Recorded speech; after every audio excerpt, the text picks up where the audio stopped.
கமலம் astro YouTube channel அன்பர்கள் அனைவருக்கும் எனது அன்பான வணக்கங்கள். இந்த பதிவில் நாம் பார்க்க போகிறது புரட்டாசி மாதத்தில் முக்கியமான நிகழ்வுகள் பற்றி. புரட்டாசி மாதத்தில் புரட்டாசி 1ஆம் தேதியே பௌர்ணமி, அதாவது 17 செப்டம்பரில்,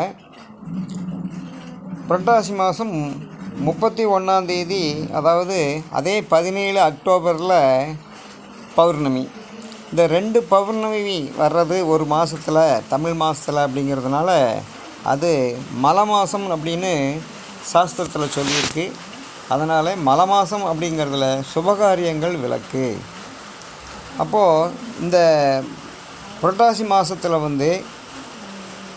மாலை பட்சை ஆரம்பம் அப்படிங்கிறது புரட்டாசி 2ஆம் தேதியிலிருந்து ஆரம்பமாகுது. இது அமாவாசை வரைக்கும் நடக்கக்கூடியது. இந்த பட்சையில் முன்னோர்களுக்கு திதி கொடுக்கக்கூடியது அப்படிங்கிறது இந்த காலகட்டங்கள் எல்லாம் நடைபெறும். இந்த 15 நாளில் புரட்டாசியிலே மட்டும் இறந்தவங்களுக்கு முன்னோர்களுக்கு தர்ப்பணம் கொடுக்கறது அப்படிங்கிறது செய்யக்கூடிய காலகட்டமாக இது இருக்கும். அதே சமயத்தில் புரட்டாசி மாதம் அப்படிங்கிறதுல புரட்டாசி 16ஆம் தேதி 2/10/2024 புதன்கிழமை அன்னைக்கு சூரிய கிரகணம் அப்படிங்கிறது வருது. ஆனால் இந்த சூரிய கிரகணம் இந்தியாவில் தெரியாது.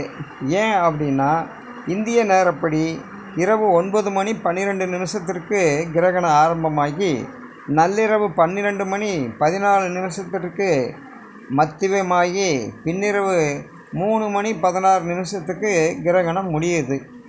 அதனால் கர்ப்பிணி பெண்களுக்கு எந்த விதமான தோஷங்கள் கிடையாது. இருந்தாலும் இந்த பூமியில் அது நடக்குது அப்படிங்கிறதுனால காலையில் எந்திரிச்சு இந்த கர்ப்பிணி பெண்கள் விநாயகருக்கு ஒரு தண்ணி ஊற்றி விநாயகர் வழிபாடு பண்ணாவே போதும் அப்படிங்கிறத இந்த பதிவில் நான் சொல்லிக்கிறேன். ஏன்னா கிட்டத்தட்ட 100கணக்கான கால்கள் வரும்.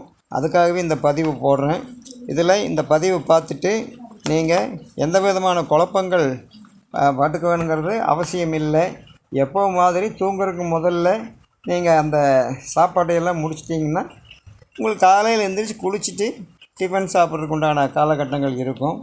வழிபாடு மட்டும் பண்ணிக்கணும், சரிங்களா? அதனாலேயே இந்த பதிவை, முக்கியமான பதிவை நான் இதில் போடுறேன். மற்றும் ஒரு நல்ல பதிவுகளை அடுத்தடுத்து வீடியோக்கள் பார்க்கலாம் அப்படிங்கிறத சொல்லி வாழ்க வளமுடன்.